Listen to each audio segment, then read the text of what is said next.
I'm Swapna. I'm a natural fertility coach. ఇది ఎప్పుడైనా విన్నారా? ఎండోమెట్రియాసిస్ ఉంటే ప్రెగ్నెన్సీ రావడం అసాధ్యమని.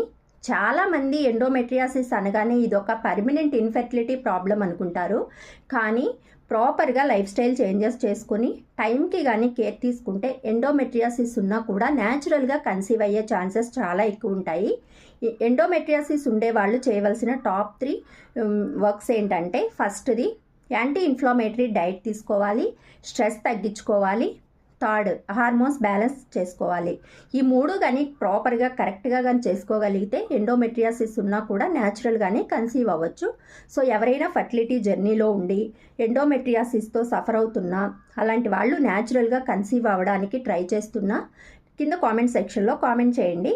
ఈ వీడియో మీకు యూజ్ అవుతుంది అనుకుంటే సేవ్ చేసుకోండి. అలాగే మీ ఫ్రెండ్స్ అండ్ రిలేటివ్స్లో ఎవరికైనా యూజ్ అవుతుంది అనుకుంటే వాళ్ళకి షేర్ చేయండి.